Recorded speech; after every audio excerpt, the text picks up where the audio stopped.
Hi, everyone. Thank you so much for joining us on another episode of our MaxWeb Video Podcast. For all of our friends listening in on Spotify or Apple Podcast, please make sure you listen to this later on Facebook or YouTube because our amazing speaker today has some brilliant slides for us. I have my notepad here ready for notes, but without further ado, I want to introduce everyone.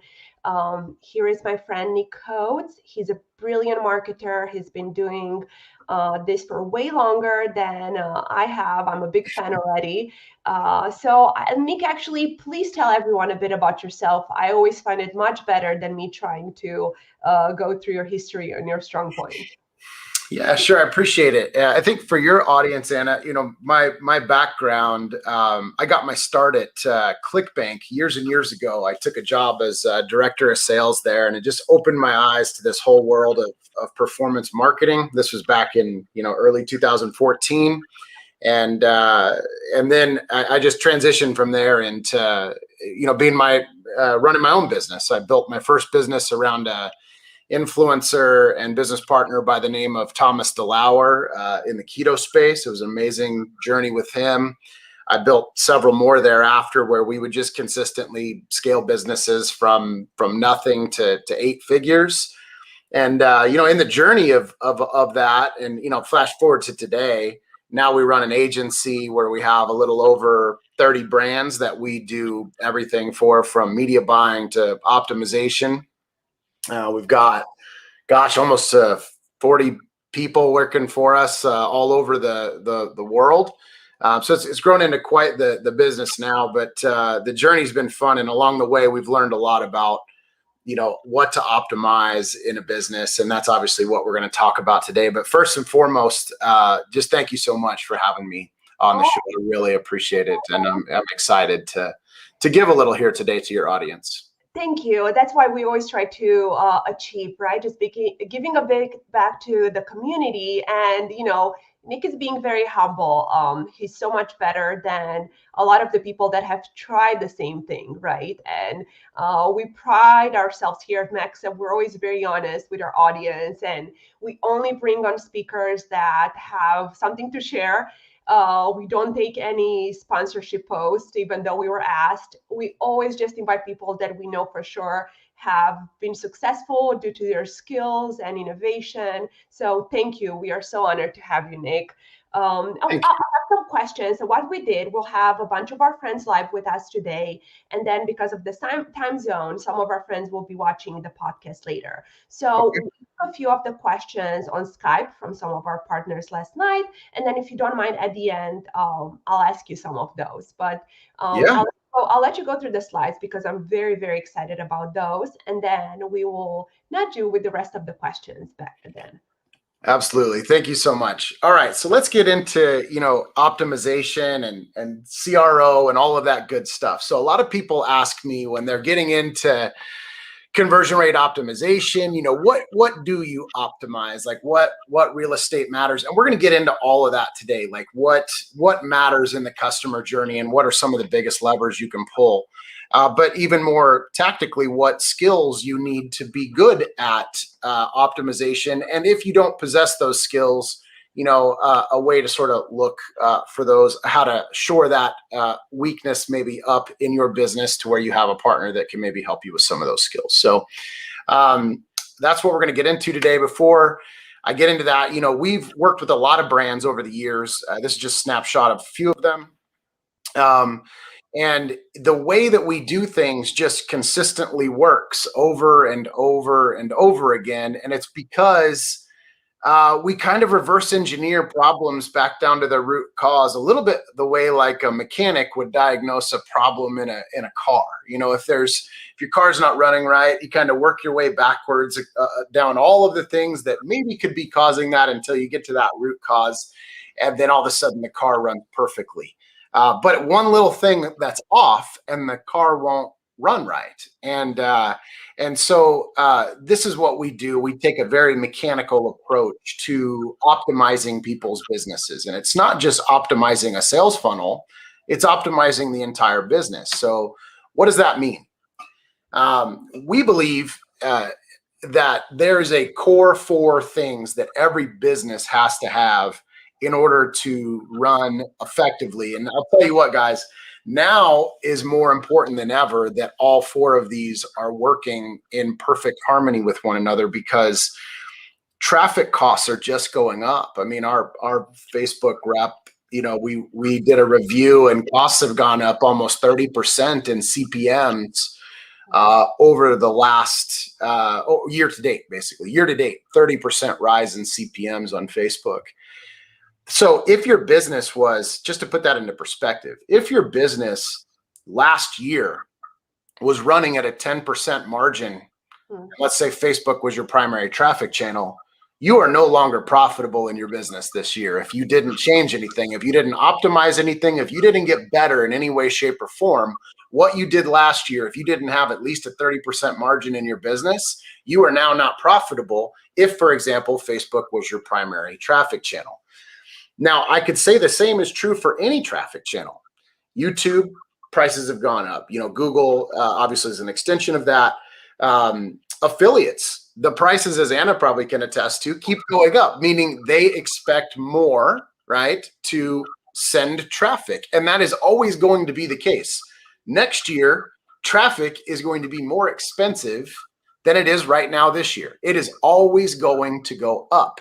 And so you have certain levers you can pull as a business owner to optimize and to get cheaper traffic, or to get more money on your day one customer journey, so that ultimately you can make more money in your business and afford these rising costs in the landscape, because it is going up whether we like. If you go back, 4 or 5 years ago when I started doing this really heavily in paid media, my first year I spent 7 figures in paid media was 2016. And I can tell you right now that the traffic costs this year are at least 3, I haven't quantified it, but at least 3x or greater than they were before. So needless to say, I think we can all agree traffic costs are going up, and optimization is how you overcome that. That is how you deal. It makes you get better. As things get worse, you have to get better. And that's how you stay in business, and the business owners that adapt and get better when costs go up. That's what I love about marketing, online marketing, all these scrappy marketers out there. We always find a way to make it work, but optimization is at the core of that. So I really believe that there's 4 areas of real estate that you can, 4 core areas of real estate that you can optimize. And I've represented them here on this slide. So here you have the funnel, right? So on the funnel side of things, you have to, think about the funnel as specific areas of real estate after the ad or after the click and email, depending on what your traffic channel is. That is, for us, the way we define the sales funnel is everything after that click that the customer experiences. So it could be an opt-in page, it could be a sales page, it could be the order form, it could be the upsells, it could be the thank you page, anything that they experience before they transition the relationship into email. That is the funnel as we define it. The creative. Now, the creative is a lot of things. Creative can be in your ads. Creative can be in your funnel, right? Creative is visual representation of things and written representation of things. So visual creative examples are videos, GIFs, images, etc. Written creative is obviously your copy, right? All of this matters, and it goes into different areas of real estate, the ads, the funnel, the back end, right? So we really believe that creative is one of the biggest needle movers in conversion rate optimization. I think a lot of people would probably agree with that, but we deploy that creative approach in the funnel, in the ads, and in the emails on the back end in order to drive massive increases in those various business objectives for the business owner. The ads are absolutely, critical, obviously, in the beginning of that journey. But again, you could think of an ad as an email if email is your traffic channel. So I don't want to leave those folks that do a lot of mailing out of this discussion, because it's a critical part of it. And the way that you pre-frame that click in the ads or in the email has so much to do with how the subsequent funnel and back-end email provide or performs, right? So, and then you have the ascension, which is the email piece, the back-end. And I've said on here a little funny note that it's all about deposits and withdrawals. Don't overdraft your bank account, because I find that a lot of people, especially in this space, have a mentality of making the most amount of money possible from email every single day. And they're not thinking about building a long-term asset out of their email list. I myself was guilty of this. I've done it. So, no judgment if if that's you whatsoever. I just think it's nice to think about the fact that you have two core strategies with email, not one, which a lot of people just go straight to monetization. There's monetization, but there's also long-term asset building. And that's where I talk about deposits and withdrawals. So meaning, how are you creating an email relationship that's going to last, a long time and be an asset there for you? When traffic channel costs do rise and things get tough in your business, this is the area of your business that's there to support you and be there for you when you need it. And if you're just hitting that email list as aggressively as you can every day, that's fine in the short term, but that asset is going to be very short-lived. It's not going to last a long time unless you're constantly replenishing it with new data, which is a tough business to be in. And I would argue maybe isn't even, as much of a long-term business asset. Then it just becomes a cash-producing asset in your business, which may or may not exist very, very long from now. All right, so let's get into kind of how I believe all of these pieces work together. So you'll notice on this slide, we talk about revenue growth being at the center of these gears. And so for those of you listening and not seeing the visual representation of this slide, I've got 5 gears on this slide. And obviously, if you understand the way gears work, if one stops turning, if one is seized up, none of it can turn together. That's the way that gears work. So your revenue growth is at the center of this representation on this page. Now, if you want your business revenue to grow, and I really should have said profit growth here, because that's all that matters at the end of the day. That's what we take home and put on the table and eat, is profit, not revenue. Your profit growth in your business is dependent on all of these areas of real estate working in perfect harmony. And if one of them seizes up and stops working, then guess what stops turning in the center of this, right? The entire thing stops and your profit growth goes away. So I think it's really important for those listening to understand that when it comes to optimization, every single thing matters, you guys. It all matters. Your ads, your funnel, your creative, your email, it all needs to be optimized constantly. It's a big task, but that's what it takes to win in today's competitive landscape. Again, going back to my example about traffic, traffic is, it's a bidding system, you guys. You're bidding for traffic. It's an auction. So whoever can afford to pay the most wins in an auction, right? Everybody knows that. You go to an auction and you're bidding and you're raising your hand and I'll do this much, I'll do this much. And the guy that bids the most wins at the end of the day, or woman. So if you are able to pay the most for that traffic, you win. And how you pay the most is by paying attention to these 4 critical areas in your business. You got to pay attention to all of them, not just one of them.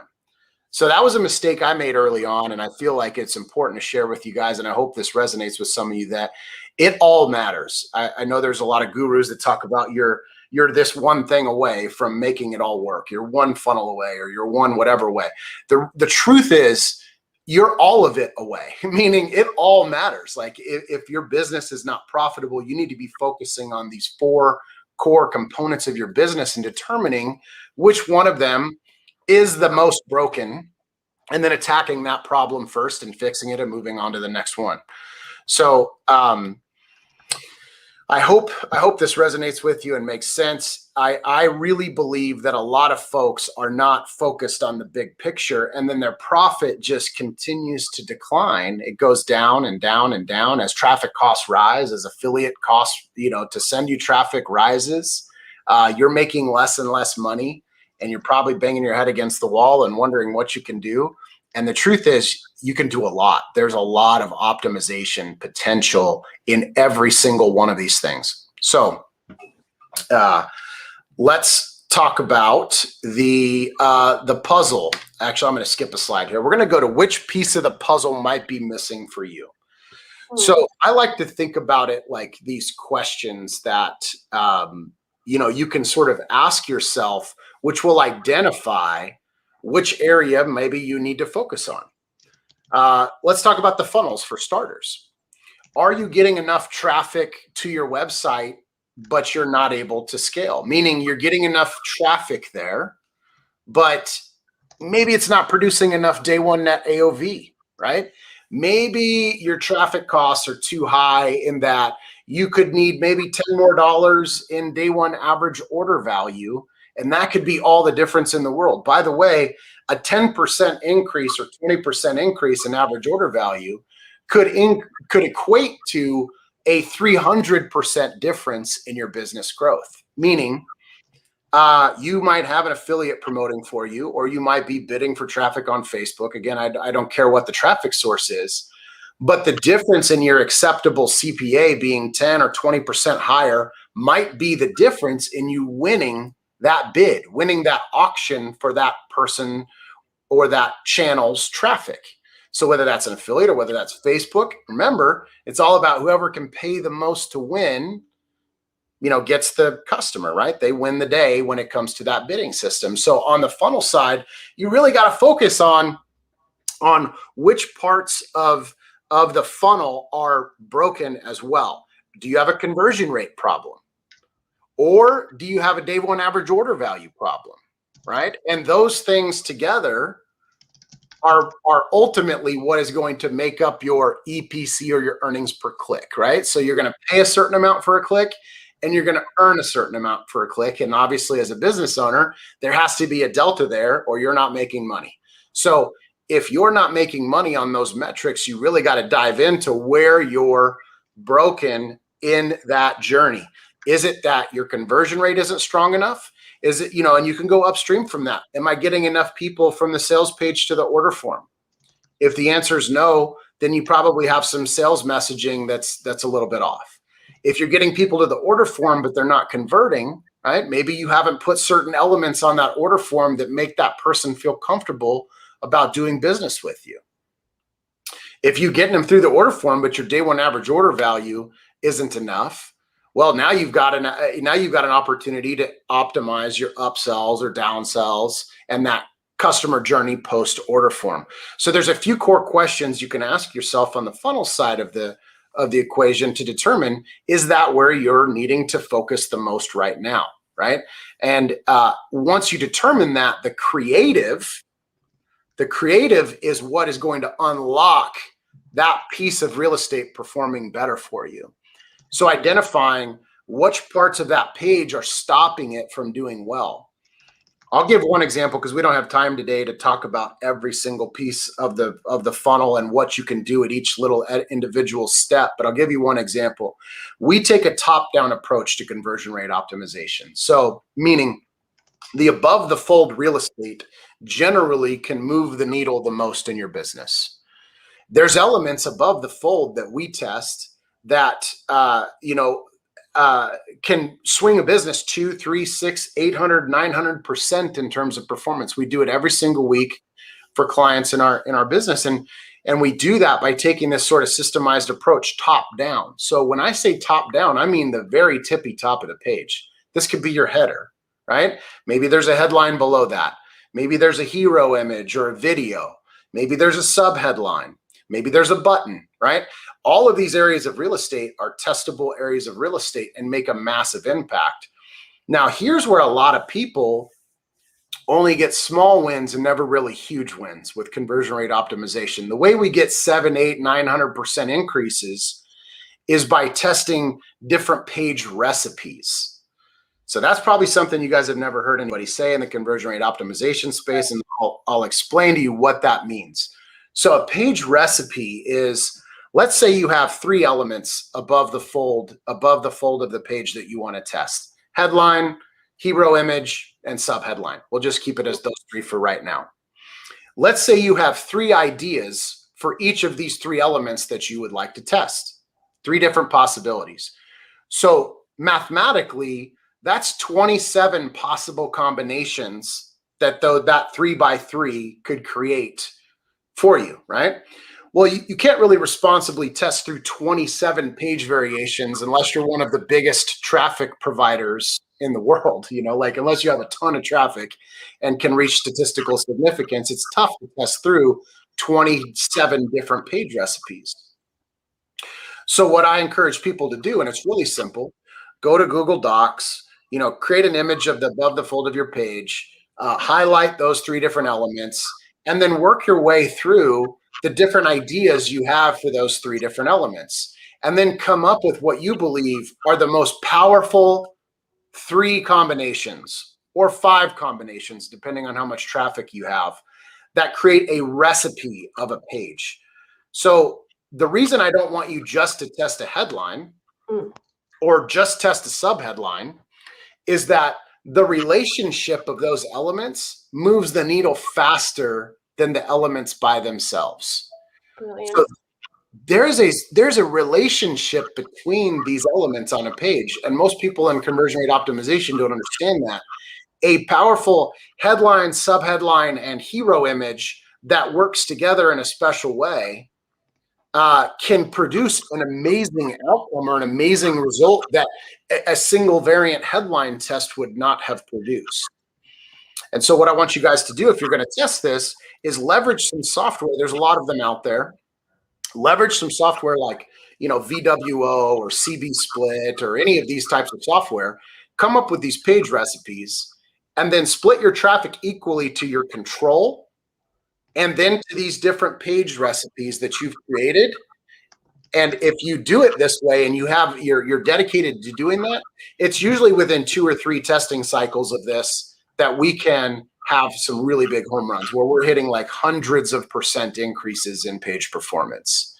So that's a very tactical example of how you could deploy conversion rate optimization in your business right now, even if you're not highly sophisticated at conversion rate optimization. And remember, send a specific amount, an equal amount if you can to that control, and split them equally so that you get a really a test without noise in it. So that it's every other click is going to every other version, so that you can see how your control is performing against those variations. I see a lot of mistakes made around, well, they'll just send all their traffic to one new variation and see how that does. Well, the traffic I get today is not the same as the traffic I got yesterday. So really, to have an accurate test, you need to be throttling that traffic dynamically between the control and the variations that you create.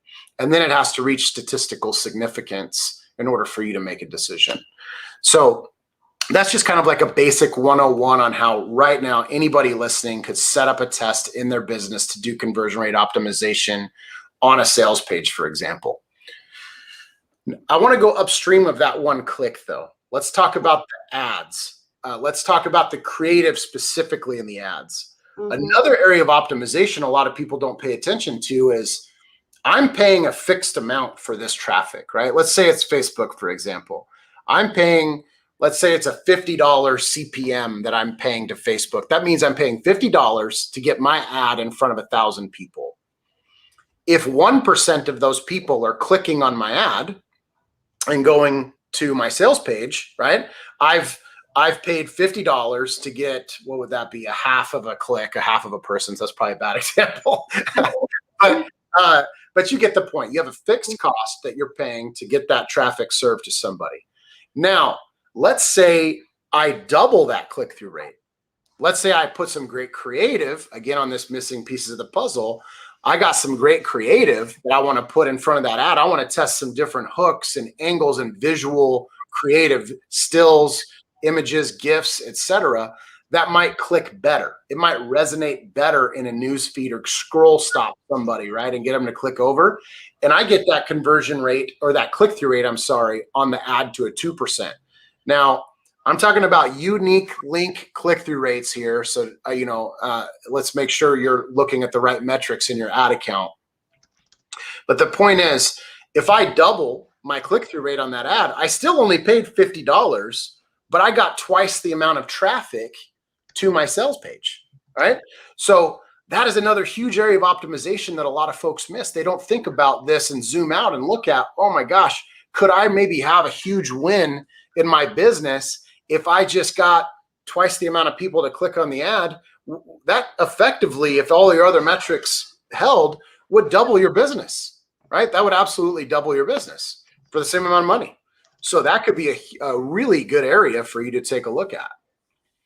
On the ascension piece on the back end, now maybe you're doing all of this on the front end well, but you're not making any money on the back end. So let's say you've got, and we run into this a lot, especially with branded offers, where they've got a great front end, but they've really got no back end. Yep. And so they're paying a lot to acquire this traffic. And maybe they're doing a great job of breaking even on acquisition, or maybe even making a little bit of money on acquisition. They're profiting on acquisition, but then they're not really monetizing. Their back end is weak. They don't have the email journey set up appropriately. Mm-hmm. So these are all really critical components of the business that when I say conversion rate optimization, I think about the whole business. I don't just think about a sales page or an order form or an upsell or any of that stuff. I think about the entire customer journey from the first ad or email they click on, all the way through to when they become a customer, and then all the way through to their journey as a customer with me, which then gets into lifetime value calculations. And all of those areas of real estate are opportunities to monetize, opportunities to make better, if that makes sense. So I think that these are all critical areas that you should be assessing constantly as a business owner and determining where you have room for improvement and working on optimizing them. Now let's talk about what, competencies you need to win at CRO. And a lot of people don't possess all of these qualities or core competencies, if you will, or characteristics maybe. They don't possess all of these. Not everybody is analytical and empathetic and creative and technical. I'm not. I don't think, Anna, are you all of these things? Oh my gosh, I wish. No, you're right. So we run successful businesses. And the reason that we do that is because we understand what we're not good at, and we share those things up, right? And we get people around us that are better at these things than we are. So to really win at conversion rate optimization, and I really think it's overall business optimization, you kind of have to possess these different qualities. So one is analytical. For those that don't have the slides in front of them and are just listening, one is analytical. So are you analytically minded? Do you look at data? Do you get excited by looking at data and dissecting it and breaking down what's performing well and what's not from a data standpoint? Are you decent at spreadsheets? You need to have a basic good analytical ability to be good at optimizing your business. You need to be creative. These two circles, analytical and creative, don't often live in the same human being. They're most of the time not the same person. It's very rare that you have somebody that possesses those two things just innately, right? So creativity is extremely important. How are you going to come up with these creative copy ideas? How are you going to come up with the creative visual ideas around different images, around video concepts? It's important to be honest with yourself and say, am I good at these things? And if I'm not, how do I go and surround myself with somebody that is? If you're early stage, that might be that you partner with somebody. If you're later stage, it should be that you hire somebody. And then you have the choice on hiring. Do I want to hire internal or do I want to hire external for that, right? Yep. So technical, right? I am not technical at all. I'm the least technical person in the world. I'm horrible at it. But technical competency is really important when it comes to optimizing your business. There's technical components in optimization that matter so much. I'll just give you one as an example: page load speed. Page load speed is oftentimes neglected by people, and they don't understand that that is a huge lever to pull. Again, you're paying for the traffic to hit your site. If 90-something% of that traffic is bouncing because it's taking too long for that page to load, you paid for the click anyways, whether it was an affiliate or whether it was a traffic channel. You paid for the click. And if you have technical problems, then you're just leaking money out of your business. So you need to be technically sound as well. Yeah. And the last sphere I have on here is empathetic.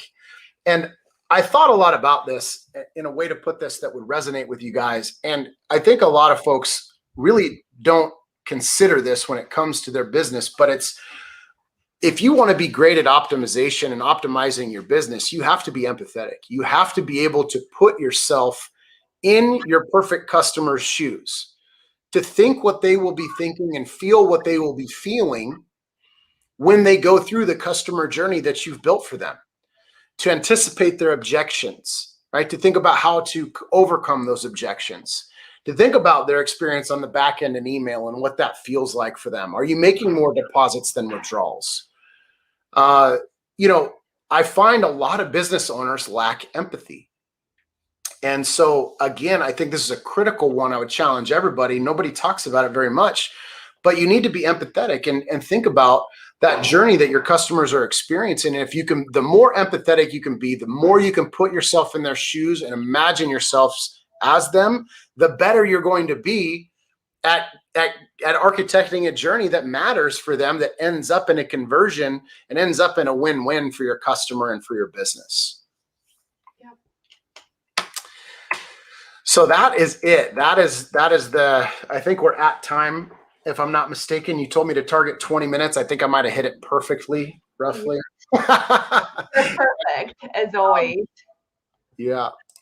So I'm going to stop sharing and go back, and we'll open it up, I think, at this point for questions or comments or anything like that. Absolutely. Let me pull my questions here too, because I told you, so we sent an email to all of our friends last night, and for the ones that are in different time zones, we just take the questions and bring them over to you. Okay, so I had one from Chris, my darling Chris, who's a product owner who used to be an affiliate.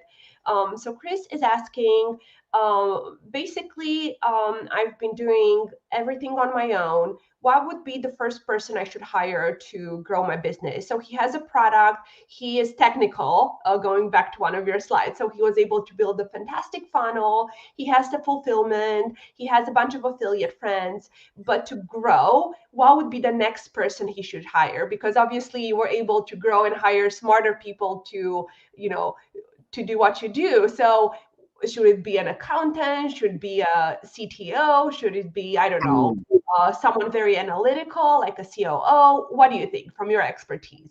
What was the first hire? Yeah, that's such a good question. So I think a lot of people have this question, actually. It's a pretty common question. It's who the first person I should hire is. And my answer is, it depends on what you're lacking when you think about those core competencies in your business. If going back to that slide, so it's not a one size fits all question, which I know is not, the answer that Chris wants to hear or any of the audience wants to hear is that, oh yeah, it's an operations person. It might be an operations person. Oftentimes, people are not operationally sound as CEOs. They're visionaries. And they've got a lot of areas in their business that they need optimized from an operations standpoint. So it really depends on, when you're looking at this puzzle of your overall business, where are you the weakest? And you need to hire to shore up those weaknesses in the business so that maybe you're not creative. I mean, it sounds like Chris, if he's very technical, he might not be super creative. And so it could be that the next most important person for him to hire in the business is a creative person. To handle producing a lot more creative assets for him and maybe affiliates or traffic channel to test through, right? So I think that it really just depends on what their weakness is. Perfect. great. Wow, we have a lot of questions here. So I will read them because obviously not everyone is watching us on Facebook or YouTube. Nick, we have a lot of Shopify vendors reaching out for traffic, but they have websites, not funnels. This happens to me a lot too. What tools should we recommend for them to start building a funnel? And like when you have a website, they want affiliate traffic, but it's not really a funnel. And it doesn't necessarily have to be a VSL to make it sell, but it's just a website, and it's very hard to send Yep. traffic to a website. So basically, the question is, where do we send them to build a funnel? Like, what's this is a great question. I love this question. So by the way, over half of our clients are e-commerce stores, so we deal with a lot of e-com clients, and we, generally speaking, will build them a cold traffic customer journey that's funnelized, and then we will monetize either middle of funnel or bottom of funnel on the advertising journey back to the store, and then of course on the back end, email back to the store, right? So a great place to start, though, or let's say it's Shopify. I think Shopify was the specific example. So there's page builders in Shopify, like Gem Pages is a good one. Excuse me. Yeah. So Gem Page, I'm just take a drink real quick. No problem. You've been speaking for 30 minutes. I actually want to find it and put it in the chat. Is it GEM Pages? Yeah, Gem Pages. It's an extension, or it's an app in Shopify they can add.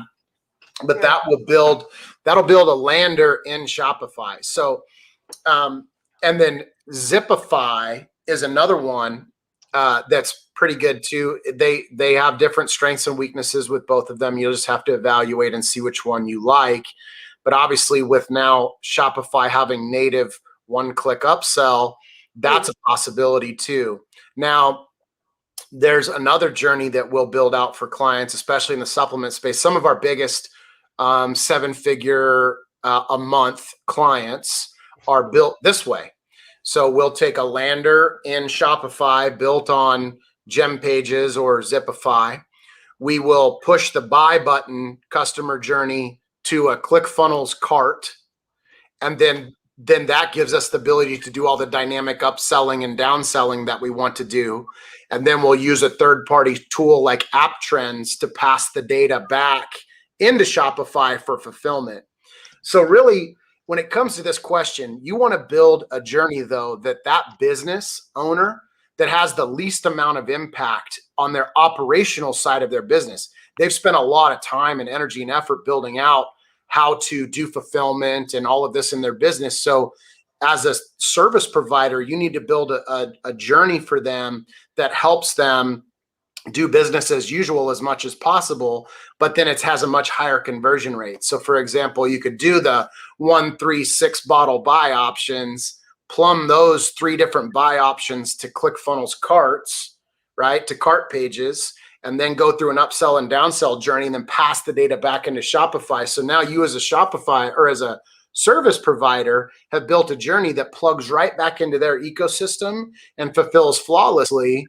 But yet now you've given them a tool that can acquire traffic more profitably. It's more attractive for affiliates to drive to, more attractive for you to drive traffic to as a media buyer if that's your business. Brilliant. Fantastic. Actually, as you were speaking, I shared, I found the pages and I shared them in the chat. So you guys will find them there. And thank you. Brilliant questions, you guys. I love it. All right, here is another one. Hey, Nick, in one of your slides, you spoke about creatives. Can you recommend some online tools to create smart creatives? I only use Canva. So Canva is a great tool to build creatives.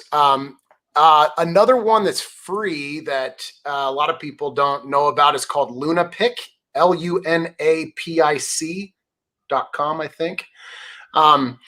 It is just simply an image editor, but it really will help you with image editing, and you can do text overlays and different sizes of images and different and all of that. So I think really using that, and then getting into obviously all the stock photography type accounts that you can afford to do depending on where you're at in your business, but the Shutterstocks of the world, these types of accounts, grab those assets over there so that you're allowed to use them. and then bring them into these types of tools to edit up and create what you're going after. Fantastic. Awesome. All right, next one. Hey, Nick, you mentioned CV Split for testing. Any other good tools you can recommend for testing the different creatives? Yeah, I think it just depends on what you're built out on and what tool, really your tech stack has a lot to do with the answer to that question. But I had mentioned really the two that we have our own software on the back end. So we personally have built our own that has AI in it, and it makes smart decisions based on things. It's really cool stuff. So I don't have as much experience in the third party world, but I know that a lot of customers that come to us to work with us for optimization, we're usually migrating them off of VWO or CB Split or something like this. Not because those aren't great tools, they are. They're just not. They just don't have the AI component that ours has. But if off the shelf, the best ones I think are probably CB Split and VWO. VWO, that's fantastic. Visual Website Optimizer. Yeah. Awesome, fantastic. Mm-hmm. All right, next one. Thank you again, guys. Love the questions. All right, where do you see the affiliate cost being more acceptable at the moment? Probably, we're asking here between Facebook or Google. Do you see one of the platforms being more accessible? For us, for example, native, we've noticed that with ref content has been easier by comparison with Outbrain. We love both platforms, but sometimes it's some of them make it easier.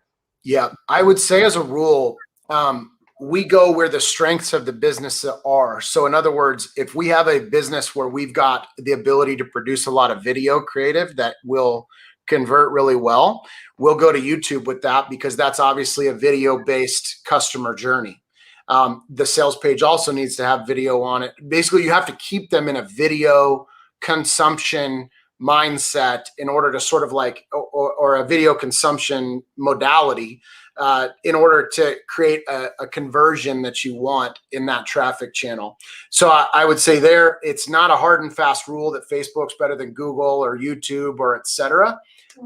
It is just simply that you need to play to the strengths that your business has the ability to provide. Awesome. Love it. All right, this next question goes hand in hand. As a new owner, where should I test first?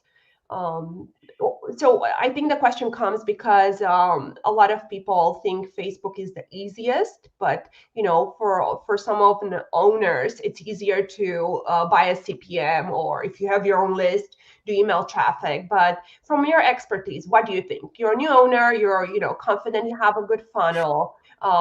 Where should they test first?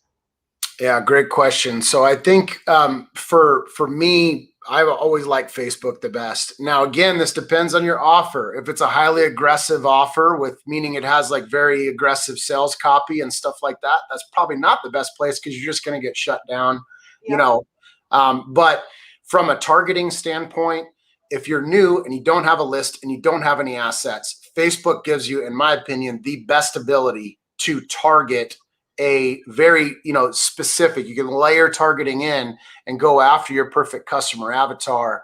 What I would really encourage this person to do is spend some time going through customer avatar and really get to know like what their perfect customer avatar is, and don't generalize it. Don't say like women 35 to 65. Give this person a name, talk about what they love, what keeps them up at night, what excites them, what, like really build out this persona. Going back to that empathy that I talked about in the chart, put yourself in your perfect customer's shoes, imagine yourselves as them.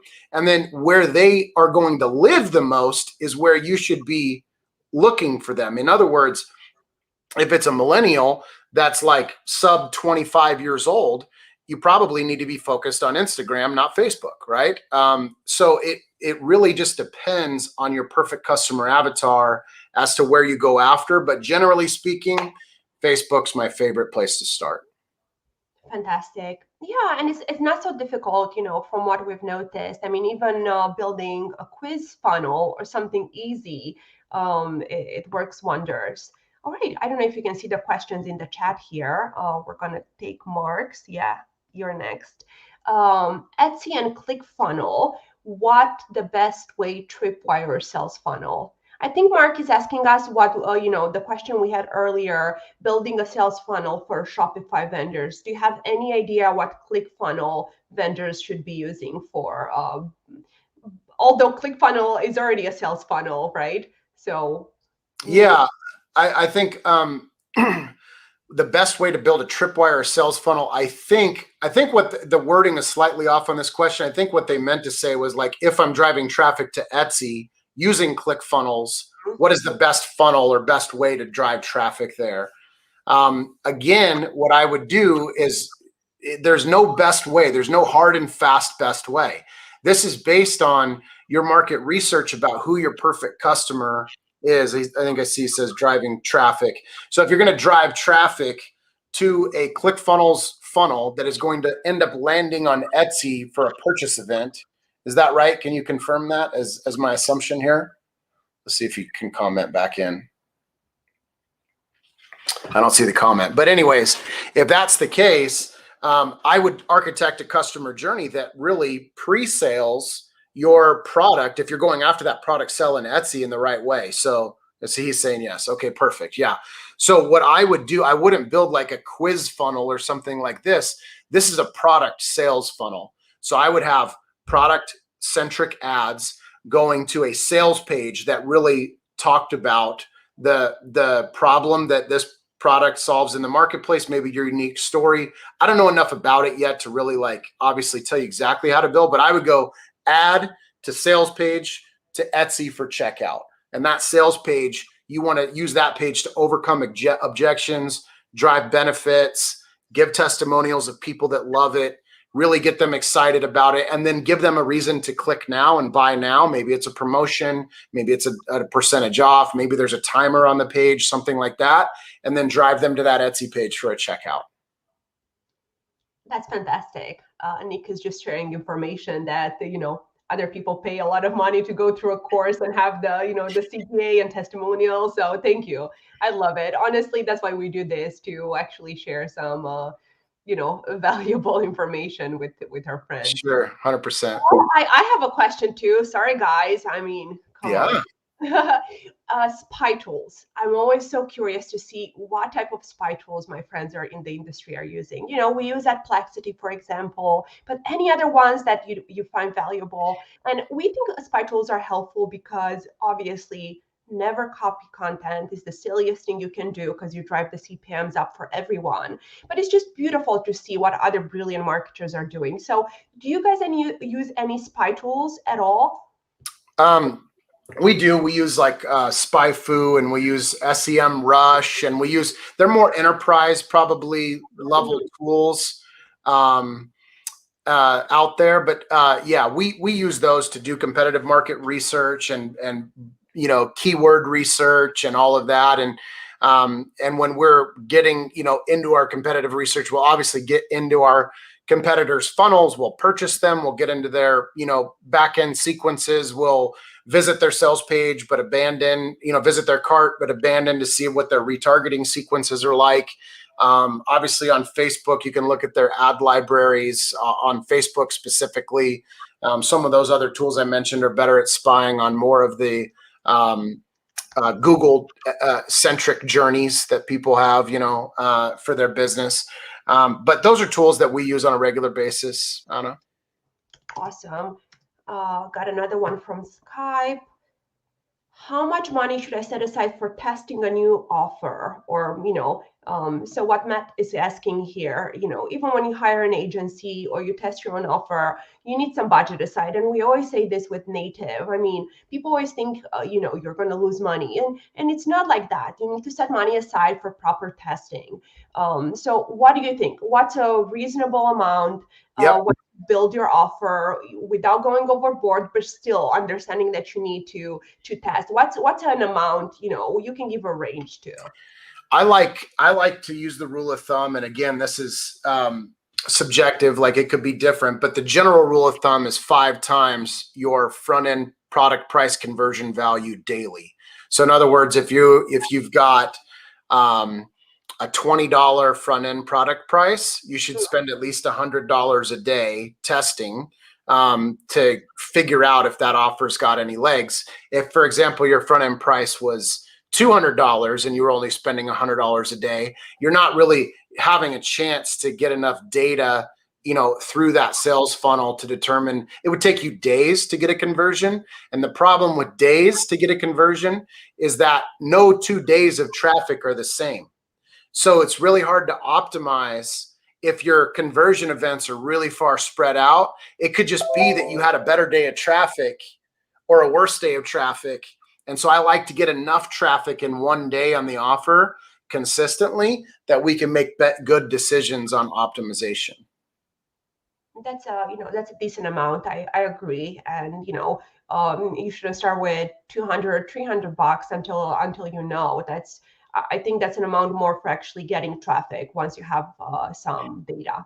Yeah, absolutely. I think that, to clarify, my $100 or sorry, 5 times is the minimum, but I like to do let's say you could spend $200 or $300. Most time when we get a new client that's got a new product, or an existing client that's doing a new product launch with us, our budget is, depending on the client, $200 to $300 a day. If it's a product price sub $50. Yeah.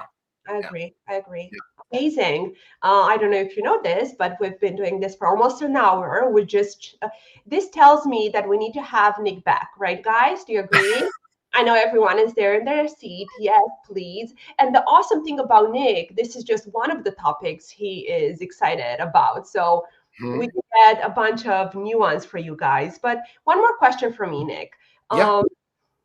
If there's one thing you want our friends to take away from today's podcast, that one piece of information that you think is the most valuable, what do you think that should be? That's a great question. I think the biggest thing is that conversion rate optimization or conversion optimization is everything. And it's every piece of real estate in the business that a customer can hit, from ad, email, the whole journey, as I mentioned earlier in the podcast.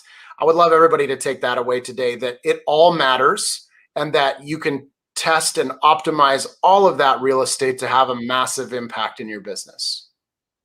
Fantastic. That was brilliant. And again, to everyone listening on Shopify, Google, or any other podcast channel, please watch this later on YouTube, at least just to see Nick and how amazing he is. And he has a similar backdrop, which rarely happens. And he gets a big plus for me because of it. So yes. I would want to see you at any upcoming conferences, Nick. And what? I'm sorry, what was the last sentence? Any upcoming conferences where we could? No, we ended up canceling TNC last minute, but we don't have anything on the docket right now, honestly. So yeah, we'll see. We'll see what Q4 brings. I know. Well, we're really excited, and hopefully everyone can get to traveling soon. Nick, thank you again so much. We appreciate you. You've been wonderful. Thank you, Anna. Thank you so much for the opportunity. Thank you, guys. It's been a fun time. We'll talk to you soon. Thank you, everyone. Thank you for listening to MaxWeb Video Podcast. If you have any questions, please shoot them over for us. And if you have any speaker, if there's anyone you would like us to interview, let us know, and we will do our best to bring them on. Have a fantastic, productive day. We love you. Stay safe.